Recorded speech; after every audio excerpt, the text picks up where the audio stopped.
Hey everyone, welcome to Blender Tutorial Part 12. Today we're jumping into how to use the Cell Fracture add-on in Blender. Let's get started.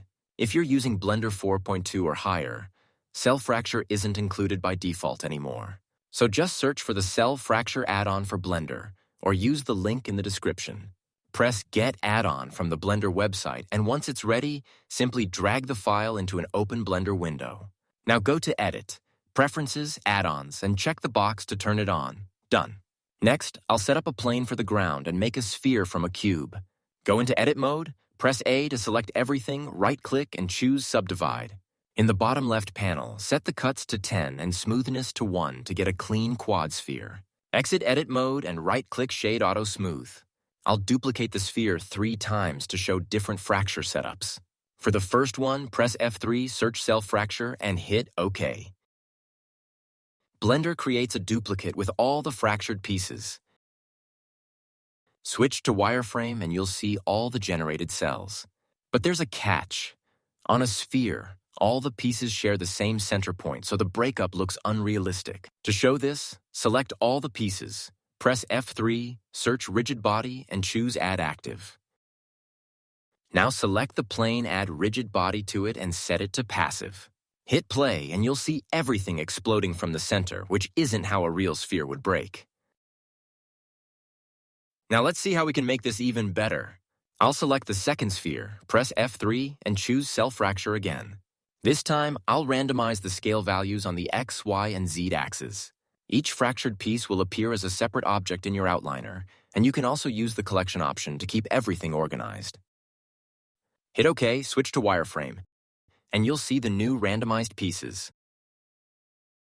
You'll notice the original sphere is still there. Delete it and give the fractured pieces a rigid body setup just like before. I'll explain later why the original mesh stays in the scene. Press spacebar to play the simulation, and now you'll see a much more natural randomized breakup.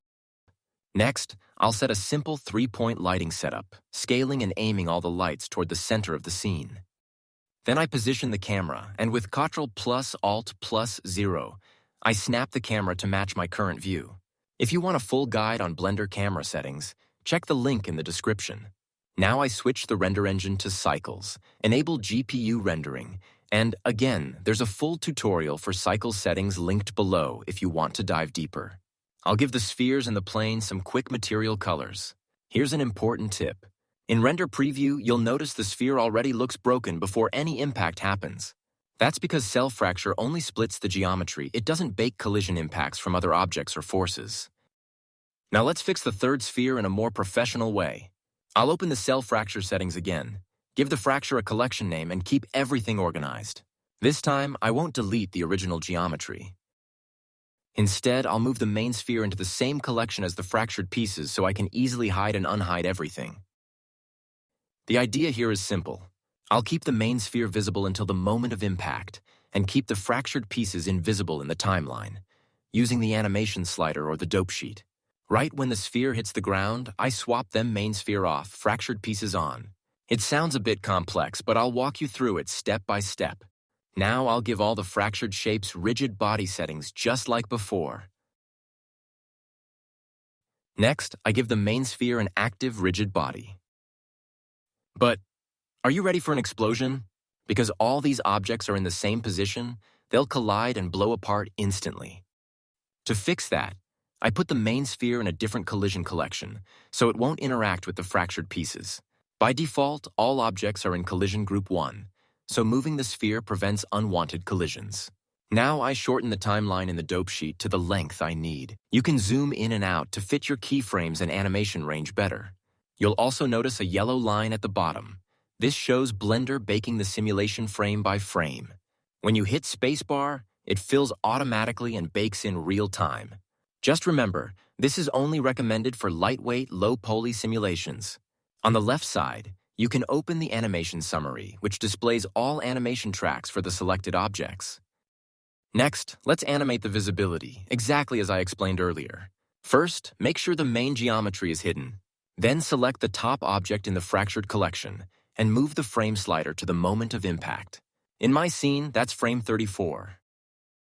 At frame 34, open the collection panel. Right-click on Disable in Render and choose Insert Keyframe. Remember, right-click to insert a keyframe, left-click to toggle visibility. Since I want the broken pieces to appear at frame 34, I leave them visible and just insert the keyframe. Now go back to frame 1. Here the broken pieces must be invisible. Left-click to hide them, then right-click to insert a keyframe. This visibility change will show up in your final animation. Now we need to apply this visibility animation to all the fractured pieces. Here's a super useful trick. Select all the pieces, then hold Ctrl and click the top object, the one we keyframed. Press Ctrl plus L and choose Link Animation Data. This copies the visibility animation to every selected piece. If you change the animation on the first object, it updates on all the others automatically. You'll see all fractured objects stay hidden until frame 34. Now unhide the main sphere. We need to animate its visibility in reverse. It should only be visible from frame 0 to frame 34. So at frame 0, insert a keyframe while it's visible. At frame 34, left-click to hide it, then right-click to insert a keyframe. Play the animation from the start. Now you can clearly see the visibility switching in the outliner. And to preview the result, you can lower the render quality and make a quick test animation.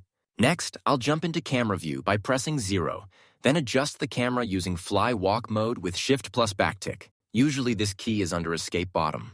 Then in Output Properties, I set the format to video, the frame rate to 30 FPS, and choose my Render Output folder. If your animation uses lots of colliding objects or high cell fracture values, you'll need to bake the simulation. Just go to Scene Properties, Rigid Body World, Expand Cache, set the frame range, and hit Bake. In my case, the scene is simple enough that Blender played it in real time, but if you get lag, always bake before rendering. I set my samples to 200 and enable persistent data under performance. I also add motion blur and switch the color management to ACES 2.0 if you're using Blender 5.